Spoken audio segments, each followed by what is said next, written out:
요한복음 20장 말씀 보겠습니다. 요한복음 20장 19절부터 23절까지 말씀을 봉독을 하겠습니다. 이날 곧 안식 후 첫날 저녁 때 제자들이 유대인들을 두려워하여 모인 곳의 문들을 닫았더니 예수께서 오사 가운데 서서 이르시되 너에게 평강이 있을지어다. 이 말씀을 하시고 손과 옆구리를 보이시니 제자들이 주를 보고 기뻐하더라. 예수께서 또 이르시되 너희에게 평강이 있을지어다. 아버지께서 나를 보내신 것 같이 나도 너희를 보내노라. 이 말씀을 하시고 그들을 향하사 숨을 내쉬며 이르시되 성령을 받으라. 너희가 누구의 죄든지 사하면 사하여질 것이요 누구의 죄든지 그대로 두면 그대로 있으리라 하시니라. 아멘.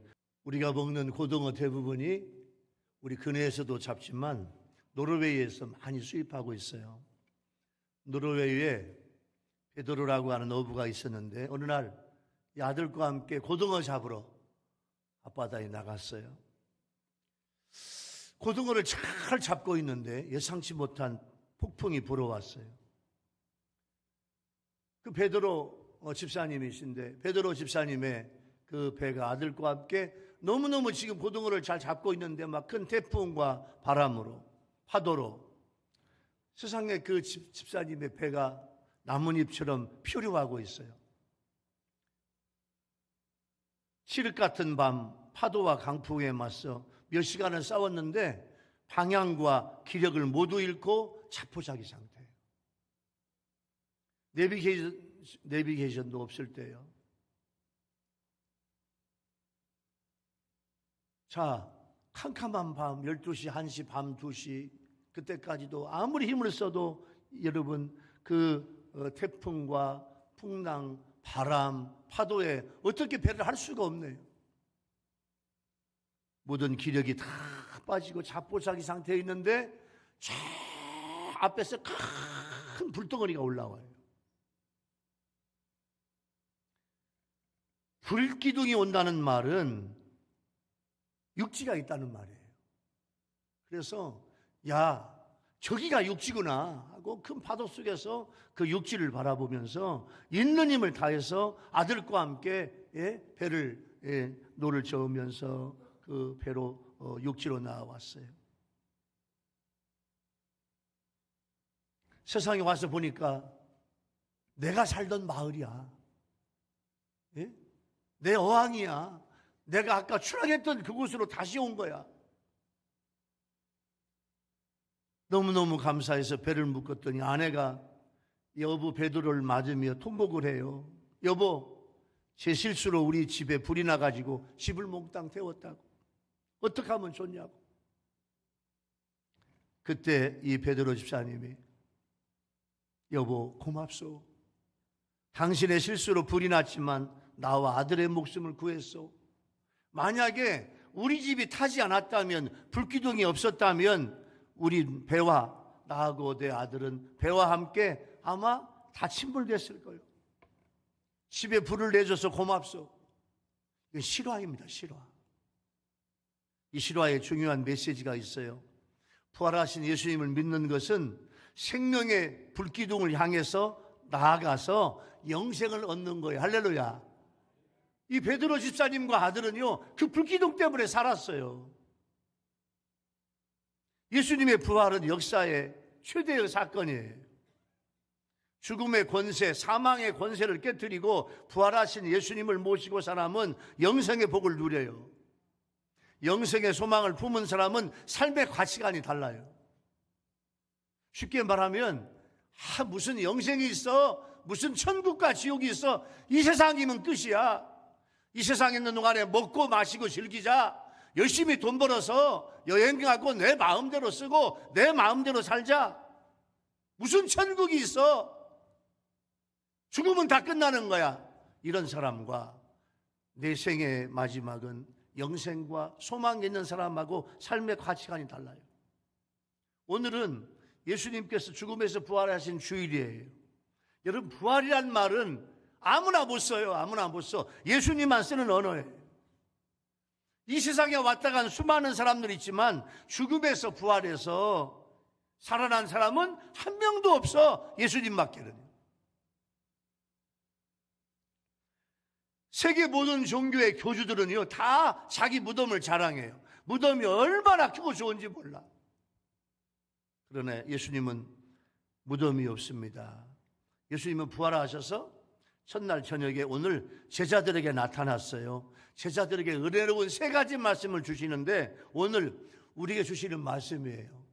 여러분, 이 말씀을 통해서 오늘 또 부활하신 예수님의 말씀이 들려지고 주님을 만나는 여러분 되기를 예수님의 이름으로 축원합니다. 할렐루야.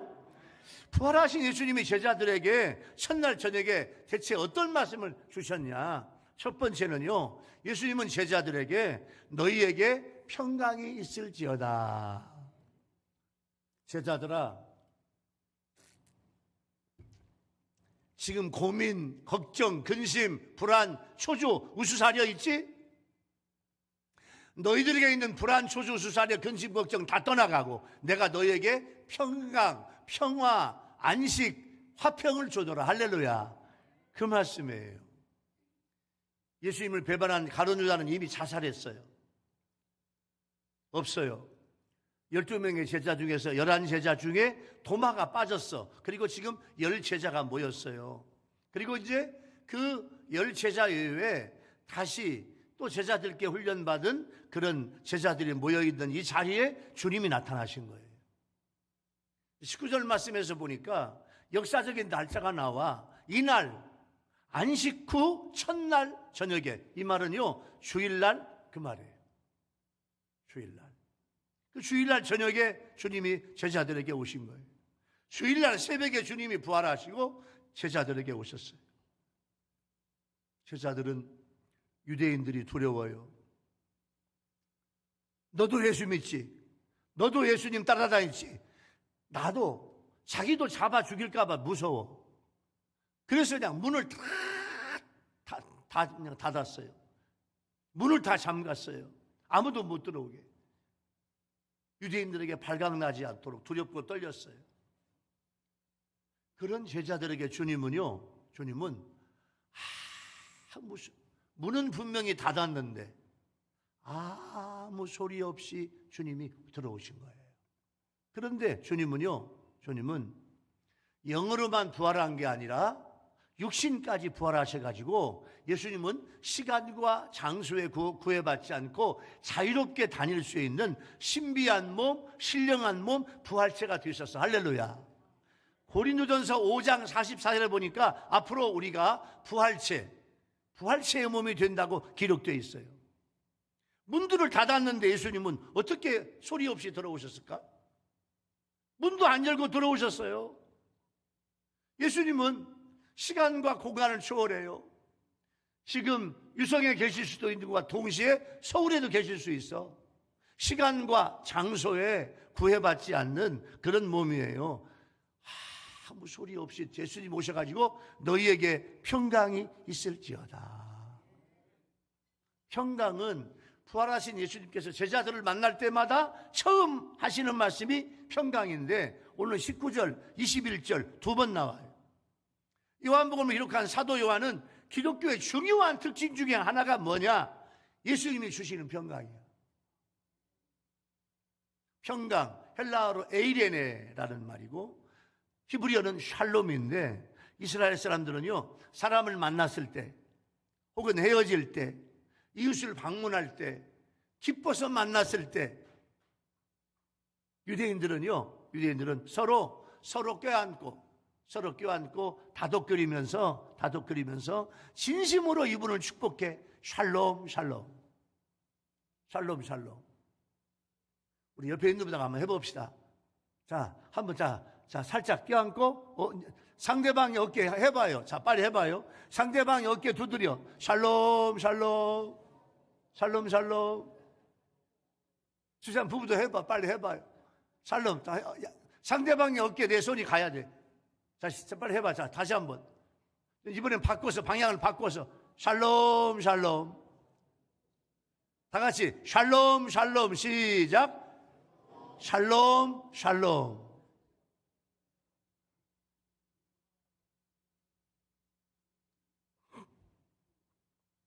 이 샬롬이란 말은요, 다섯 가지 의미가 있어요. 샬롬은 이건 뭐냐면 모든 부분들이 조화롭게, 완벽하게, 전체적으로 잘 된 걸 의미해요. 이 샬롬은 첫 번째 뭐냐면, 자, 인간의 몸과 관련해서 몸에 질병이 없는 상태. 그러니까 상대방을 샬롬 하면 하나님 이분에게 머리부터 발끝까지 온 몸에 질병이 없게 하옵소서. 그런 의미예요. 첫 번째, 이분을 건강하게 해주세요 하나님. 그런 의미예요. 예? 두 번째는 물질과 관련해서는 하나님 이분에게 번성과 풍요와 풍년을 허락해 주옵소서. 하나님 이분에게 장사가 잘 되게 하옵소서. 이분의 사업이 잘 되게 하옵소서. 이분의 회사가 잘 되게 하옵소서. 그렇게 물질을 축복하는 거예요. 하나님 앞에 기도하는 하나님 이분을 물질로 어려움 당하지 않게 축복해 주세요. 두 번째가, 첫 번째는 뭐? 건강의 축복. 두 번째는 뭐? 물질의 축복이에요. 세 번째는요, 전쟁과 관련해서 전쟁이 없거나 전쟁에서 승리하는 거예요. 북한의 김정은이 자꾸 미사일을 쏘아. 미사일 한 방에 몇십억, 몇백억, 몇천억이야. 예? 이거 어떻게 하려고 그래? 예? 국민들은 먹을 게 없어가지고 그냥 굶어 죽는데 그 쏘면 뭐해? 여러분, 하나님 우리나라 지켜주실 줄로 믿습니다. 전쟁이 없어야 돼요. 전쟁이 없으려면 우리도 국방력이 튼튼해야 되고 자신이 있어야 돼. 연평도, 백령도 너희들 한 번만 연평도, 백령도 손만 대기만 해봐. 너희들 원점을 어마어마한 폭력으로 다 폭격해버릴 거야. 꼼짝 못해 이제. 여러분 백령도 가봐요. 황해도 해주 앞에 있어. 백령도 주민들, 연평도, 소연평도, 대연평도, 백령도, 북한 너희도 꼼짝하지 마. 그러니까 엄원대로 그냥 미사일 무슨 저쪽 동해바다 일본 하나님 우리나라 지켜주실 줄로 믿습니다. 전쟁이 없어야 돼. 그러기에 우리는 국방력이 튼튼하고 나라가 잘 살면 절대 못 쳐들어와. 북한과 우리나라는요, 경제 비교를 하면 몇백 대 1이야. 몇백 대 1. 나라의 전쟁이 없어야 돼. 이스라엘의 전쟁이 없어야 돼. 하나님, 서로 어깨를 두들고 하나님 우리 이스라엘에, 우리 유대 땅에 전쟁이 없게 하옵소서. 전쟁이 없게 하옵소서. 여러분, 세상에 제가 이스라엘에 가보니까요, 가나치구, 이스라엘에 하마스가 이번에 땅굴을 수백 개를 막 파가지고 이스라엘로 쳐들어왔잖아. 땅굴로. 공중에서는 막 비행기에다가 낙하산으로 막 사람들을 막 낙하산으로 오게 만들고 총 들고 오토바이 타고 그냥 막 국경을 부수고 들어가서 막 이스라엘 사람들을 막 총으로 쏘아 죽이고 하마스나 팔레스타인은요, 이스라엘이 전기도 주고 수도도 주고. 베들레헴도 마찬가지야. 팔레스타인 땅이야. 베들레헴. 그 베들레헴을 가려면 소수를 지나야 돼. 근데 그 베들레헴에도 이스라엘이 전기도 주고 수도도 주고 다 줘. 이스라엘이 많이 돕고 있어, 팔레스타인 사람들을. 우리 전쟁하지 말고 평화롭게 살자. 그런데 하마스가 그냥 땅굴로 파가지고 들어와. 무참하게 사람들을 죽이고. 그러니까 이스라엘은 서운하잖아요. 왜 우리 평화롭게 살기로 해놓고는 이렇게 쳐들어와서 우리 사람들을 죽이냐? 하마스, 너희들 내가 가만 안 둘 거야. 그랬더니 헤즈볼라가 또 그냥 폭탄을 붓네. 헤즈볼라 너희들도 가만히 있어 좀. 우리 평화롭게 살자. 빨리 이스라엘의 전쟁이 맞춰져야 돼. 아멘. 러시아, 우크라이나 전쟁도 빨리 맞춰져야 돼. 우크라이나가요, 유럽의 곡물 창고야, 유럽에. 러시아가 유럽에 여러분 빵 먹는 밀가루, 뭐 보리가루, 콩, 뭐 팥, 무슨 잡곡 다 된다고 다. 전 세계에 다. 소련이 왜 그러냐면 그 러시아가 예? 푸틴이 말이죠. 그 우크라이나 땅을 먹고 싶어. 그 좋은 땅을. 이미 경계가 지어졌잖아. 예? 왜 남의 땅을 침범하냐고요. 왜 우크라이나를 침범해가지고 이렇게 세계를 시끄럽게 만들어. 전쟁이 없어야 돼. 그래서 상대방의 어깨를 두드리면서 하나님, 우리 이스라엘의 유대 땅에, 우리가 살고 있는 땅에 전쟁이 없게 하옵소서. 우리 대한민국에 전쟁이 없게 하옵소서. 할렐루야. 이렇게 축복하는 게 샬롬이에요. 네 번째는 인간관계의 정다운 화평의 관계를 의미해요. 하나님, 이분하고 저하고 서먹서먹한 관계가 있다면 우리 다 풀고 이분과 사랑의 관계가 되게 하옵소서. 평화로운 관계가 되게 하옵소서. 그런 게 샬롬이에요.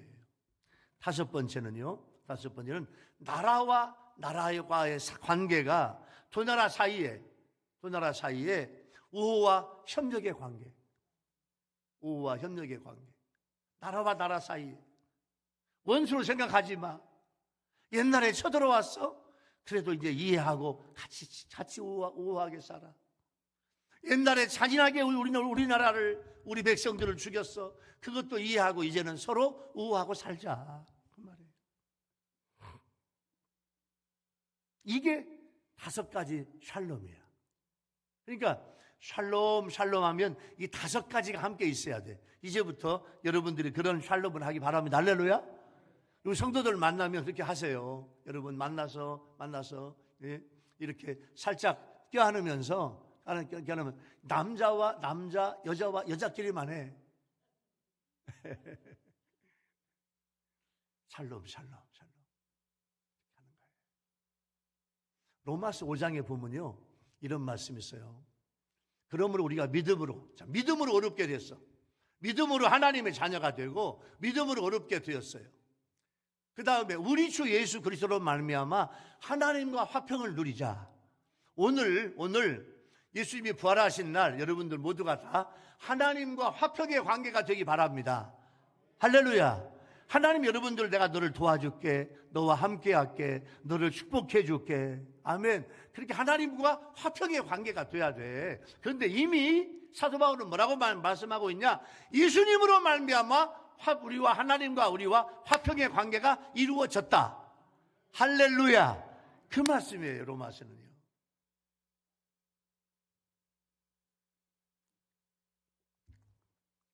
여러분들에게 평강이 넘치게 되기 바랍니다.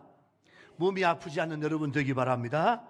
건강하시기 바랍니다. 불안하고 걱정이 되면 내 마음에 평강이 없어요. 근데 주님이 주시는 평강은 세상이 주는 평안이 아니야.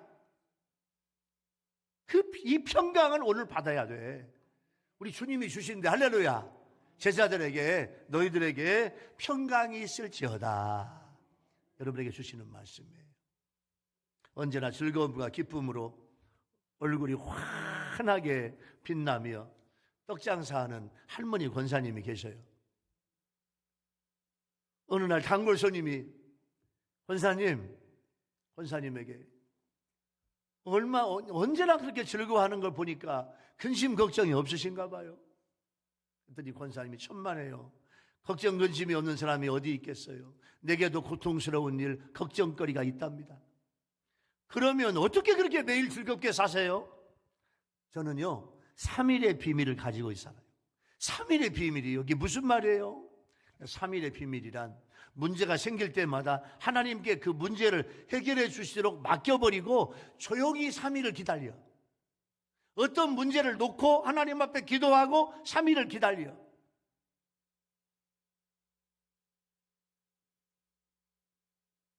예수님이 무덤에서 3일 만에 부활하신 것처럼 문제가 해결되는 데는 3일이면 좋게요.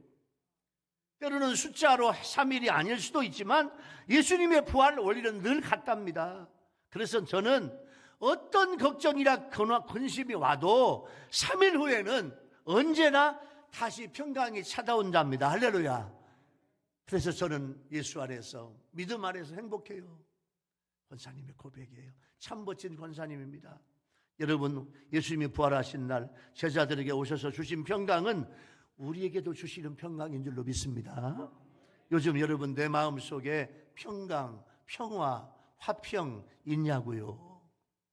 부활하신 예수님이 내 심령에 오시면 세상에 줄 수 없는 평강을 주시고 제자들에게 주신 예수님의 평강이 여러분 모두에게 임하게 되기를 예수님의 이름으로 축원합니다. 할렐루야.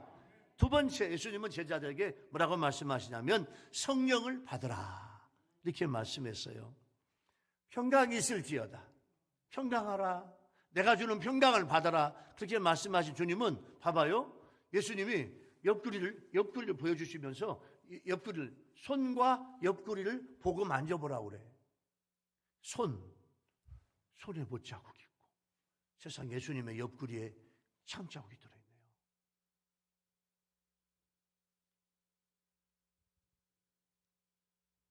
손은 못 박은 자리고 옆구리는 군인이 예수님이 운명하신 걸 보고 창으로 찌르니까 여기에 물과 피가 다 나왔어. 그 자리예요. 예수님이 부활하신 후 손에 못자국과 옆구리에 창자국을 증명하고 있는 것은 사도 요한이 왜 이걸 정확히 썼냐면 예수님은, 우리 아멘 합시다. 예수님은 완전히 죽으셨다가 부활하셨다. 전 세계 예수님밖에 없어요. 아직까지는.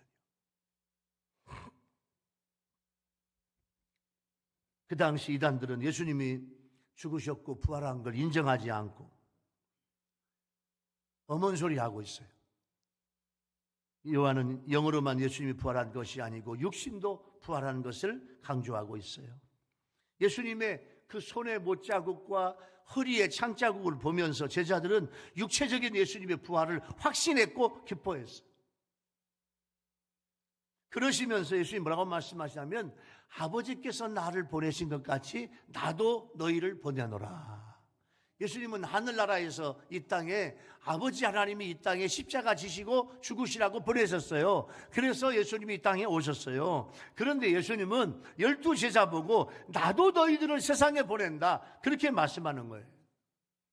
그래서 성도는 우리도 예수님을 통해 제자가 되어 보내심을 받고 우리들을 보내셔서 세상에 복음을 전하게 하시는 거예요. 여러분 감사한 것은 우리나라가 세계에서 미국 다음으로 두 번째 2등으로 선교사를 많이 파송하는 나라예요. 먼저는 우리 교회가 우리 지역을 복음화하는 선교적 교회가 되고 우리 교회도 선교사를 이미 파송했잖아요. 선교사를 파송하는 교회가 되어야 될 줄로 믿습니다. 이렇게 제자들에게 보내신 말씀을 하시면서 예수님은 제자들에게 성령을 받으라. 성령은 꼭 받아야 된다. 성령 받으면 성령께서 제자들과 영원히 함께 하시는 보혜사가 되십니다. 보혜사를 파라클레토스라고 그러는데 이게 무슨 말인 거 아니? 내 옆에 계셔서 항상 나를 도와주시고 함께 하시는 분. 할렐루야. 여러분 옆에 성령님이 내 옆에서 계셔서 나를 도와주시고 나와 함께 하시는 성령님이신 줄로 믿습니다. 내가 어디를 가든지 나와 함께 하신대. 할렐루야. 예. 그래서 나의 사역을 내가 하는 일을 도와주는 분이야. 헬퍼. 성령님은 어떤 분이냐? 나를 도와주는 헬퍼. 두 번째, 내가 상담할 때마다 가장 좋은 조언을 해주시는 카운슬러. 세 번째는요, 나를 가르쳐 주시는 티처, 선생님이에요. 네 번째는요, 나의 로이어, 변호사가 되셔. 그래서 이 성령께서 제자들을 도와주시는데 그 제자들에게 예수님은 성령의 도움 없이는 전도 못한다. 성령 받아야 된다 그 말이에요. 그래서 사도행전 1장 8절 말씀을 주셨어요. 사도행전 1장 8절 말씀 보면 오직 성령이 너에게 임하시면, 오직 성령이 너에게 임하시면, 성령 안 받으면 안 돼요. 우리 유일교회 교인들, 우리 성도들, 우리 유튜브 성도들 모두 다, 자, 아멘 합시다. 성령 받으시기 바랍니다. 충만히 받으시기 바랍니다. 성령은 한 번만 받는 게 아니에요. 계속해서 날마다 받아야 돼요. 오직 성령이 너희에게 임하시면 너희가 권능을 받고 예루살렘과 온 유대와 땅끝까지 이르러 내 증인이 되리라. 할렐루야. 이게 성령의 능력이에요. 성령 받으면 놀라운 주님이 역사예요. 성령의 은혜, 능력, 기적을 주셔요. 여러분, 미국의 뉴저지 주에 털이 다 빠지고 얼굴에 흉터가 있어가지고 괴물같이 보이던 개가 한 마리 있어요. 개가요, 병들어가지고, 자, 봐봐요. 개가 병들었어. 온몸에 막 개가 피부병이 생기고 병들고 털이 다 빠지고 얼굴에는 흉터 자국이 있고, 예? 못 먹어가지고 그냥 빼빼 마르고. 근데 그런 개가 뉴저지 거리를 어슬렁어슬렁 거리고 다니니까 주민이 신고를 했어. 가지고 유기견 소용소에서 와가지고 그 개를 잡아가지고 유기견 소용소에 갖다 놨어요. 그 개는 죽을 날만 기다려요. 그런데요, 이 개가 자세히 보니까 특이한 행동을 해. 이 개는요, 다른 건 없고 새만 보면 막 짖어. 새만 보면. 울타리가 있잖아요. 울타리가 있는데 울타리 이쪽 끝부터 저쪽 끝에까지 막 새가 한 마리만 오면 막 사생 결단하고 막 새를 막 잡아 죽이려고 하는 것처럼 쫓아가서 막 새를, 예? 막 개가 짖으면서 막 새를 쫓아내는 거야. 다른 건 없는데 새만 오면 그냥 새를 죽이려고 그래.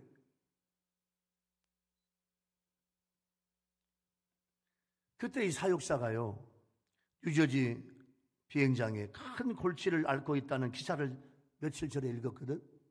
무슨 말인고 하니, 요 비행기에 뉴저지 공항에서 비행기가 올라가면 막 새떼들이 와가지고 비행기에 부딪히면 비행기에 막 동체가 부닥치고, 그래가지고 비행기가 막 불시착을 하고 비행기 뭐 어떤 막 날개가 부러지고, 그래가지고 뉴저지의 새떼 때문에 고생하고 있어. 이 사육사가 개를 데리고 왔더니 처음에는요, 그냥 우습게 봤어요. 대수롭게 생각하지 않았어요. 근데 1년에 새떼들 때문에 비행기에 고장나고 비행기 수리비가 $10,000,000. 한국 돈으로 130억이 들어가. 여러분, 비행기 얼마나 비싸. 거기에 새 한 마리만 부딪히면 이게 그냥 몇 억씩이 들어가는 거야.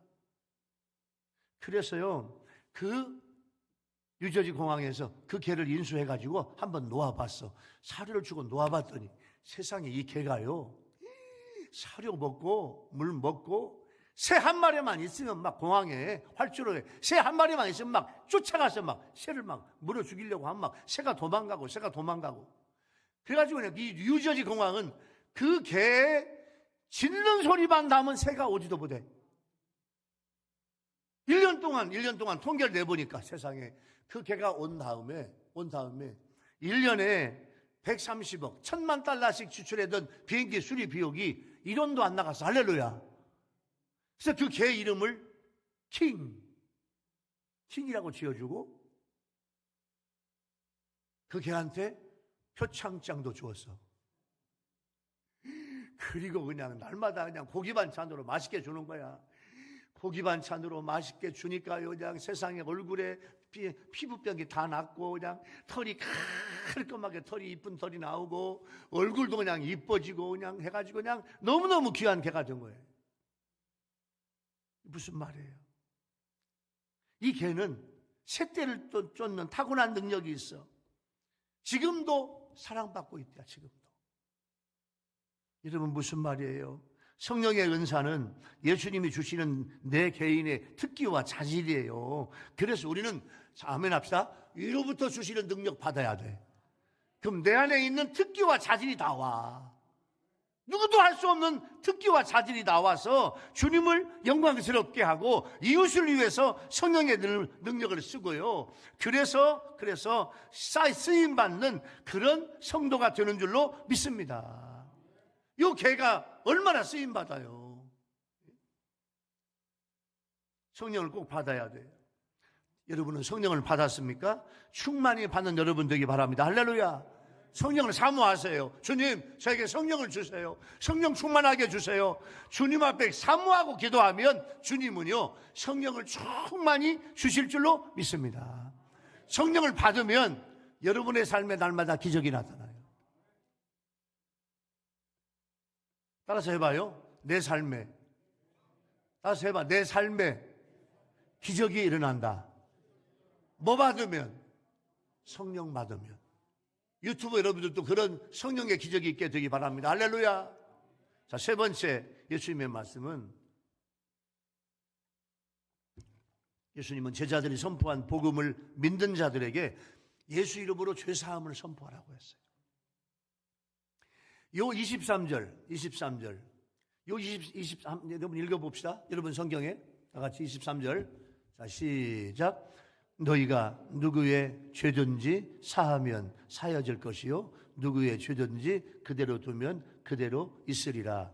요 말씀을 천주교에서는, 가톨릭에서는요 요상하게 해석을 해. 이건 뭐냐면 이건 베드로에게 주었다, 예수님이. 근데 정확히 보면 베드로에게만 준 게 아니에요. 모든 제자에게 다 주었어요. 성당은, 가톨릭은요 베드로에게만 주어가지고 베드로를 일대 교황으로 만들어 놨어. 그리고 모든 교황들이나 신부들이 죄사함을 선포하면 선포된다는 거야. 천만의 말씀 아니에요. 이건 잘못된 거예요. 이 말씀은 베드로에게만 준 것이 아니라 제자들 전체에 주었고, 죄사함의 권세는 천지 만물을 지으시고 다스리고 마지막에 심판하실 예수님의 고유 권한이에요. 아멘. 그런데 예수님께서 제자들에게 이 말씀을 주셨네. 여기에 몇 가지 의미가 있어요. 첫째는 내 안에 계시는 성령께서 사주의 사역을 복음 듣는 사람의 심령에 하도록 하라고 말이에요. 복음을 들으면 예수 믿으세요. 예수 믿고 구원 받으세요. 당신은 어떤 죄가 있나요? 여러 가지 죄가 많겠지요. 그 모든 죄를 예수만 믿으면, 예수님 내 죄를 용서해 주세요, 그렇게 예수님께 고백하면 당신의 모든 죄는 다 용서받아요. 한번 따라서 해보세요. 해가지고 그분이 진짜 그래요? 그러면 내가 그렇게 말씀한 대로, 전도한 전도자 말대로 그렇게 고백을 하면 그 모든 사람의 죄를 주님이 용서해 주신다, 그 말이에요. 두 번째는요, 죄사함의 권세는 사람에게 있지 않고 예수님에게 있다. 전도자에게 있지 않고 예수님에게 있어. 전도자가 사해주는 게 아니에요. 교황이 사해주는 게 아니에요. 신부가 사해주는 게 아니에요. 예수님이 사해주시는 거야. 그 말씀이에요. 세 번째는, 죄사함의 권세는 제자들이 아니고 파송하신 예수님의 권세입니다. 마지막으로, 죄사함의 권세는 어떤 사람이 예수 이름으로 거듭났을 때 그 사람을 향해서 죄사함을 받았다고 선포할 수 있는 건 예수 그리스도로 하나님의 자녀가 된 주님의 제자, 성도들, 전도자에게 주시는 특권이라, 그 말이에요. 그래서 사도 요한은 요한일서 2장 10절에 이렇게 말씀해요. 너희 자녀들아, 내가 너희에게 쓴 것은, 내가 너희에게 이 요한 1서를 쓰는 것은 너희 죄가 예수의 이름으로 말미암아 사함을 받았느니라, 그 말이에요. 죄사함의 선포는 성령 사역의 신적인 대리자로서 제자된 우리가 복음 선포하면서 하는 거예요. 자신의 죄를 고백하며 예수님을 자신의 구주로 받아들일 때 우리는 얼마든지 예수님이 주셨던 그 은혜를 가지고 그에게 죄사함을 선포할 수 있는 거예요. 우리는 선포자일 뿐, 그 사람의 죄를 용서해 주시는 분은 오직 예수님이라, 그거예요. 마가복음 2장 5절 말씀 볼까요? 마가복음 2장 5절 말씀에 보면, 마가복음 2장 5절, 예수께서 그들의 믿음을 보시고, 예수님이 그들의 믿음을 보시고 그들의 믿음을 보시고 중풍병자에게 이르시되 작은 자야 네 죄사함을 받았느니라. 네 죄사함 받고 네 병도 낫거라. 할렐루야. 네 죄가 용서받으면 네 병이 낫는다. 그 말이에요. 그래서 주님은요 죄사함의 선포자예요. 우리 교인들은 그저께 금요일 날 밤에 성금요일 예배를 드리고 성찬 예배를 드렸어요. 천안교회 김희자 집사님도 요 성찬 예배를 드렸는데 그 김희자 집사님이 천안교회 집사님이에요. 남편은요 말기 위암이에요. 위암이 임파선까지, 겨드랑이 임파선까지, 위암이요 몸에 있는 임파선까지 다 번졌어. 임파선 암까지 다 뛰어내려고 하니까 수술할 수가 없어요. 위암 말기예요. 온몸으로 전이돼가지고 병원 수술 더 이상 못해요. 너무너무 진통이 와요. 그 김희자 집사님이라고 하는 천안교회 집사님은 남편이 돌아가시는 것이 너무너무 두렵고 무서워, 속상, 마음이 아파요. 근데 남편의 진통을 옆에서 지켜볼 수밖에 없네. 진통제를 먹어도, 진통제를 놓아도 진통이 가시질 않아.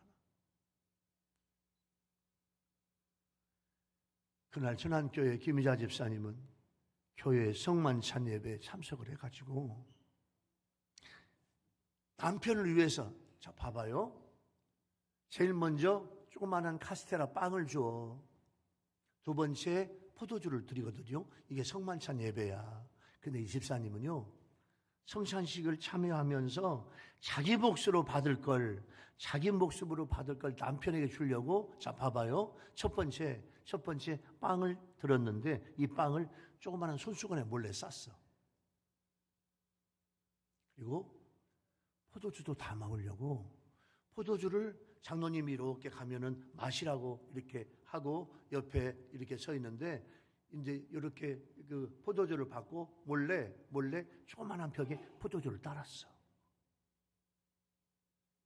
그리고 자기가 자기 몫으로 내가 내 몫으로 먹고 마실 이 떡과, 그러니까 빵과 포도주를 내가 몰래 살짝 싼 거야. 그래가지고 성찬 예식이 끝나자마자 집으로 달려와가지고 진통 속에서 식은땀을 흘리고 있는 남편에게 성찬을 먹이려고 하는데 남편은요 교회는 다니지만 믿음이 별로 없어. 그래서 이 집사님이 여보 오늘 성금요일 저녁 성찬을 당신을 위해서 내 몫을 몰래 가져왔어요. 이 빵은 십자가 위에서 몸을 찢어 당신에게 영생을 주시는 주님의 몸이고, 이 포도주는 당신을 위해 대신 죽으신 주님의 피야. 이것을 정말로 당신이 믿고 먹고 마시면 주님의 몸과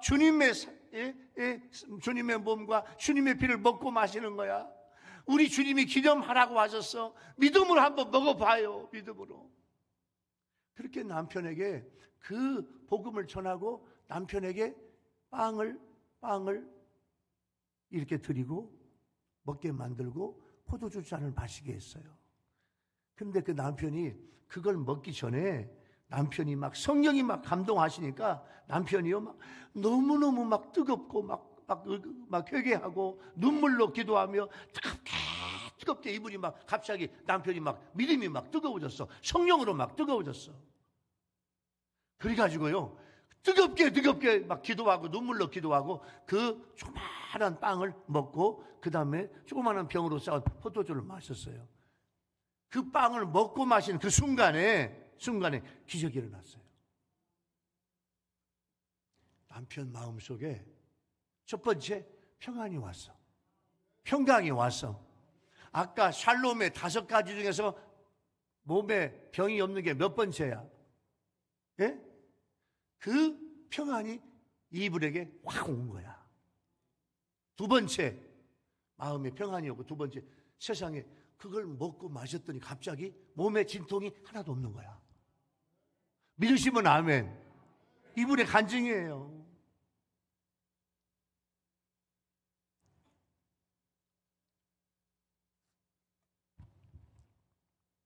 그 남편의 집사님은 금요일 성찬으로 십자가로 믿음으로 완쾌된 거예요. 순간적으로 완쾌된 거야. 여러분, 그런 믿음의 사람도 있는 줄로 믿으시기 바랍니다. 그런 믿음을 가지세요. 순간적으로 나에게 그 은혜가 온 거야. 그 기적이 온 거예요. 집사님의 부부는 눈물로 예수님께 감사했고 지금도 교회에서 너무너무 믿음 생활 잘하고 있어요. 여러분, 한 영혼을 위해서 복음을 전하고 있습니까? 여러분, 진지하게 복음을 받아들이면 그분의 죄를 내가 예수 이름으로 선포할 수 있는 거예요. 이게 죄 씻음의 은혜고 죄 씻음의 기적이에요. 예? 여러분, 우리는요, 예수 안에서 우리 아멘 합시다. 내 죄도 용서받고 내 몸도 건강하고 아픈 몸도 치유받는 여러분 되기를 예수님의 이름으로 축원합니다. 이게 부활의 예수님이에요. 오늘 말씀을 마무리할게요. 사랑하는 열교회 성도 여러분, 또 유튜브로 예배를 드리는 우리 유튜브 시청자 성도 여러분, 오늘은 전 세계 톱 뉴스가 뭐냐면 십자가에서 예수님께서 완전히 죽으셨다가 3일 만에 다시 부활한 사건이에요. 이게 전 세계 오늘 톱 뉴스예요.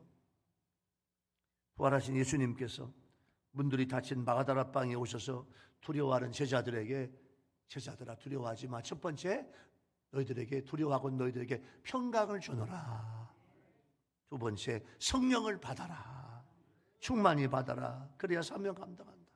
그리고 내가 가르쳐준 십자가 복음을 전하고 믿는 자에게 죄사함을 선포하라.